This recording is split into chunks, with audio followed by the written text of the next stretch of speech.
At the top of a skyscraper, a man in an expensive suit, a powerful boss, stares at a single bullet in his hand.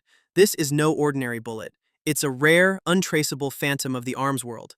Across the way, a team of assassins has him in their sights, but instead of panicking, the man smirks. He takes a running start and in a gravity-defying leap, soars across the gap between buildings. This is clearly no mere office boss. He is a predator.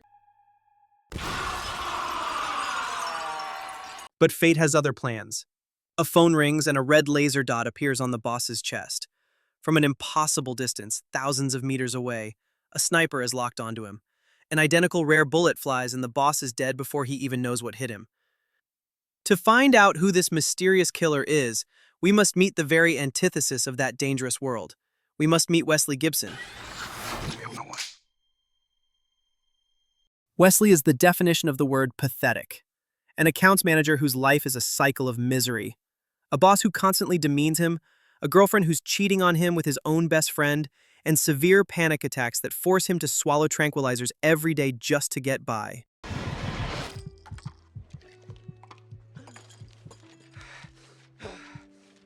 One night, at the pharmacy, his monotonous world shatters into a million pieces.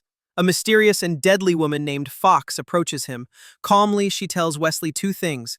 First, the father he never knew was just murdered last week. Second, the killer, a man named Cross, is now standing right behind Wesley, ready to pull the trigger.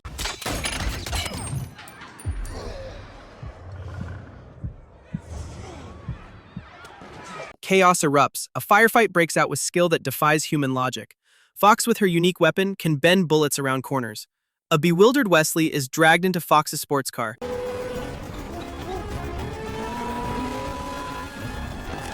A brutal chase ensues. Wesley is forced to drive, while Fox, in a very strategic position, fires at the truck driven by Cross. At the climax, Fox does the impossible. She fires a bullet in a perfect, curving trajectory, forcing Cross to retreat.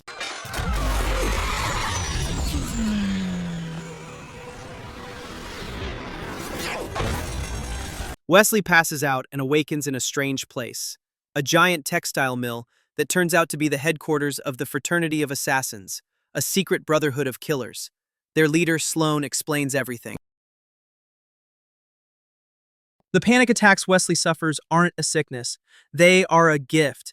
His heart can beat 400 times a minute, allowing him to see the world in slow motion. A superpower he inherited from his father, the man who died in the opening scene. His father was killed by Cross, a traitor to the organization. Now the fraternity wants to recruit Wesley, to train him to avenge his father's death. As proof, Wesley, who has never held a gun, miraculously manages to shoot the wings off 3 flies.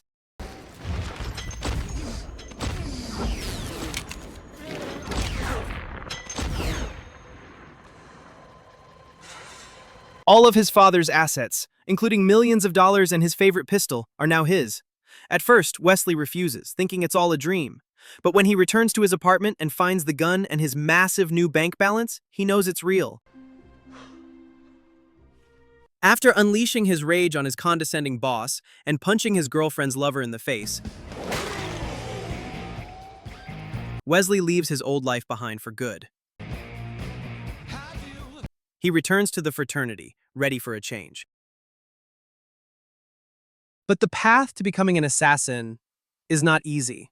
He must endure a series of brutal tests. His face is pummeled, his body is cut, all to test his motivation. Each time he's severely injured, his body is submerged in a vat of healing wax.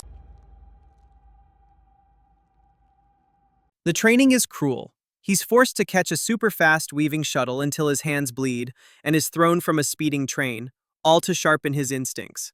Every day is torture. Wesley is battered, broken, and on the verge of giving up.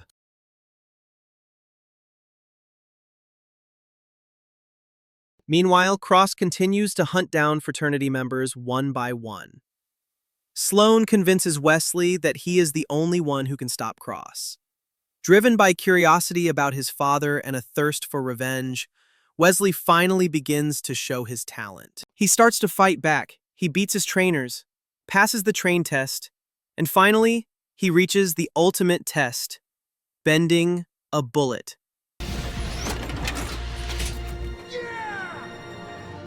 With Fox offering herself as a target to motivate him, he finally succeeds.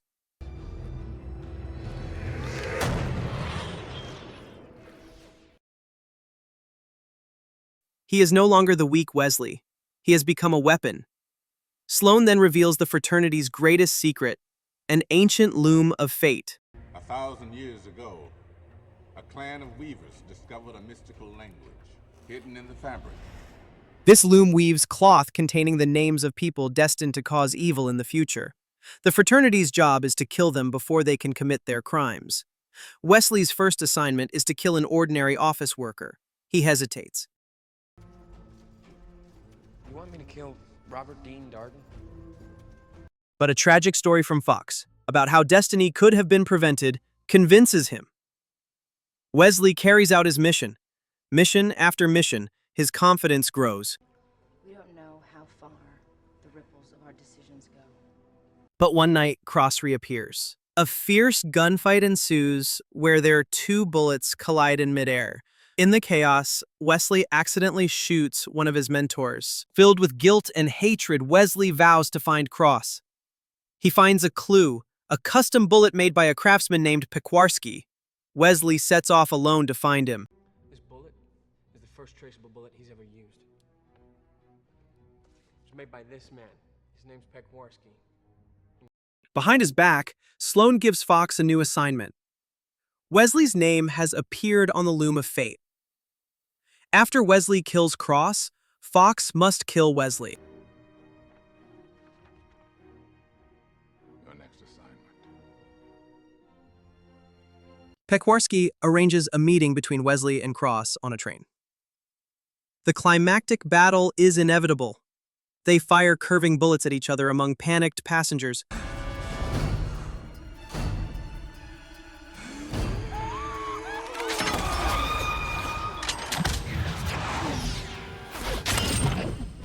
Fox even jumps her car into one of the train cars, causing it to derail and hang over a ravine. In a critical moment, as Wesley is about to fall, Cross, the man who supposedly wants to kill him, saves his life.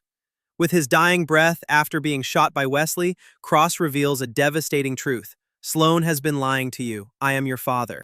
Everything they told you was a lie. You're my son.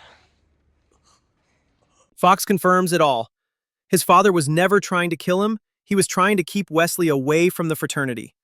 After being rescued by Pequarski, Wesley learns the whole truth. Wesley is rescued by Pequarski, who tells him the full story. Sloane's name was the one that originally came from the loom. Unwilling to accept his fate, Sloane began fabricating targets for his own personal and financial gain. Cross discovered this deception and left the fraternity, dedicating his life to hunting them while trying to keep Wesley safe from a distance so he could live a normal life. My father's name never even came up, did it? No. Holding to the code made him a target. Enraged by the truth, Wesley refuses to run. He uses his father's knowledge to plan his revenge. He rigs an army of rats with explosives and drives a garbage truck full of them straight into the fraternity's headquarters.